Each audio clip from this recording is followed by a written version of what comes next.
Hello po kapamilya, ayan po yung ating sili at yan pong sili na yan ginagamit po natin yan sa ating extra income.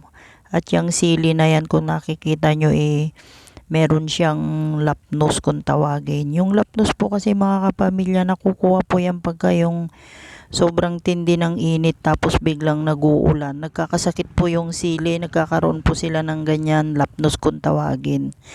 Pero yan po mga kapamilya naku hindi po yan masisira sa atin at yan iluluto natin. Igigisa lang natin sa bawang sa mantika para gawin natin pang sili dun sa ating extra income. At yan marami-rami at gugupitin natin kasi mahal po yung sili ngayon mga kapamilya.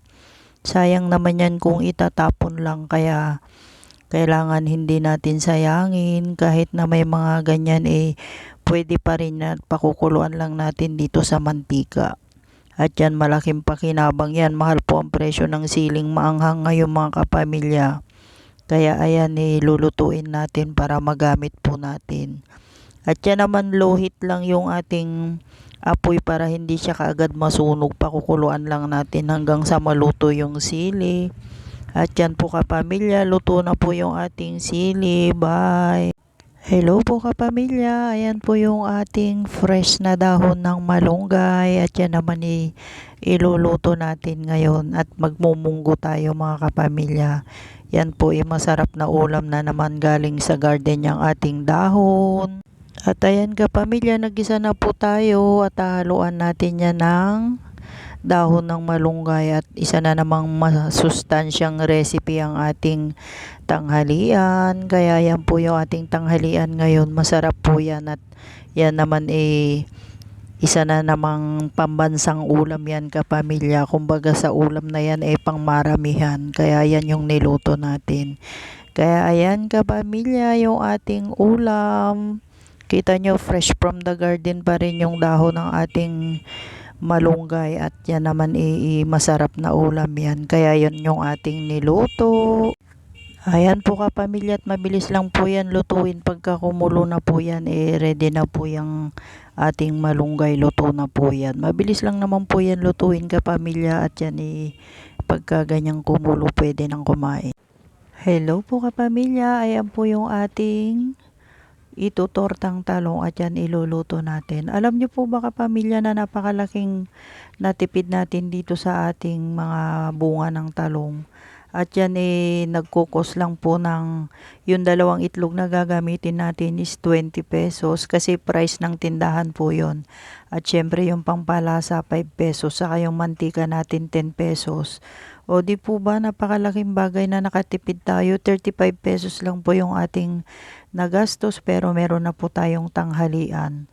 Good for 6 to 4 person na po yung pwedeng kumain dito sa ating ulam na yan. Kaya ang laking tipid po mga kapamilya pag may mga ganito po tayong mga pananim. Kasi nga kung kukwentahin po natin yung nagiging gastos po natin daily, kagaya niyan may mga pananim tayo, ang nagiging expenses na lang po natin yung mga sangkap na ginagamit po natin. At syempre pagka may mga lamig din po tayong mga kanin, pwede na nating isangag. Nakatipid din po tayo ng bigas. Hello po kapamilya, ayan po yung talong na napitas natin at naihaw na natin. Ayan, piniprepare na po natin at magluluto tayo ng ating tanghalian. Yan po yung ating iluluto, yung tortang talong kapamilya. At yan isa na namang fresh from the garden na ulam. Syempre nakatipid na naman tayo dahil libre lang ito sa garden. Kaya ayan kapamilya, nagluto na tayo. Ayan na po yung ating torta. At yan po yung ating tanghalian kapamilya. O di po ba malaking tipid pag may mga pananim, hindi na tayo kailangan bumili kasi andyan lang sa garden yung ating pang-ulam sa tanghalian. At kahit anong oras mo gusto magluto, pwede. At yan, nagsangag po tayo mga kapamilya at naku, sayang ang kanin pagka hindi natin isinangag. Kaya kailangan pag may mga tirang kanin o lamig isangag natin. Ayan po kapamilya, kain po tayo. Nakaprepare na po ang ating pagkain at masarap po yung ating tanghalian.